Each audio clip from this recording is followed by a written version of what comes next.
వాస్తవానికి ఈ న్యూస్ను ఇప్పుడే పబ్లిష్ చేయడం పాలిసినీకి ఎంత మాత్రం ఇష్టం లేదు. కాకపోతే ఆల్రెడీ కొన్ని మీడియా హౌసెస్లోనూ మరికొన్ని సోషల్ మీడియా పేజెస్లోనూ ఈ న్యూస్ వైరల్ అవ్వడంతో పబ్లిష్ చెయ్యక తప్పడం లేదు. ఇంతకీ ఏమిటా న్యూస్? పద్మభూషణ్ మెగాస్టార్ చిరంజీవి అతి త్వరలోనే పద్మవిభూషణ్ మెగాస్టార్ చిరంజీవి కాబోతున్నారు. ఈ నెల 26వ తేదీ రిపబ్లిక్ డే సందర్భంగా అంతకంటే ఒక్కరోజు ముందుగానే రాత్రి 7 గంటల తర్వాత ఈ విషయాన్ని అఫీషియల్గా కన్ఫర్మ్ చేయబోతోంది కేంద్ర ప్రభుత్వం.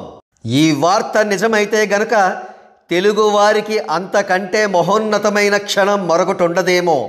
2006వ సంవత్సరంలోనే ఆనాటి రాష్ట్రపతి డాక్టర్ ఏపీజే అబ్దుల్ కలాం చేతుల మీదుగా పద్మభూషణ్ అవార్డు స్వీకరించిన మెగాస్టార్ చిరంజీవి వాస్తవానికి భారతరత్న అవార్డు తీసుకునే స్థాయికి కూడా ఏనాడో చేరుకున్నారని అభిమానులు అంటుంటారు. ఏ పురస్కారానికైనా సరే చిరంజీవి అర్హులేనని ఆయన సాధించిన అనేక అచీవ్మెంట్స్ నిరూపించాయి. సినీ రంగంలో 155 సినిమాలలో నటించడం ద్వారా ఆయన సాధించిన కీర్తి ప్రతిష్టలు అపారం.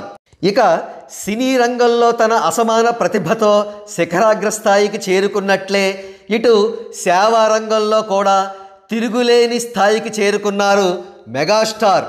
1998లో Chiranjeevi eye and blood bank స్థాపించిన నాటి నుండి సేవా కార్యక్రమాలను ఆర్గనైజ్డ్గా చేపట్టారు చిరంజీవి. అంతేకాకుండా కోవిడ్-19 సమయంలో ఆయన కొన్ని కోట్ల రూపాయలను వెచ్చించి ఆక్సిజన్ బ్యాంకుని స్థాపించి ఆపన్నలకు సేవాహస్తం అందించారు. సిసిసి ద్వారా ఫండ్ రైజ్ చేసి కోవిడ్ సమయంలో సినీ కార్మికులను ఆదుకున్నారు చిరంజీవి. కాగా చిరంజీవి గారు రాజకీయాల్లోకి ప్రవేశించి 2008వ సంవత్సరంలో ప్రజారాజ్యం పార్టీని స్థాపించారు. ఆ పార్టీకి 2009వ సంవత్సరం జనరల్ ఎలక్షన్స్లో 70 లక్షల ఓట్లు పోలయ్యాయి. తదనంతరం కాంగ్రెస్ పార్టీలో చేరి కేంద్ర టూరిజం శాఖ మంత్రిగా తన సేవలను అందించారు చిరంజీవి.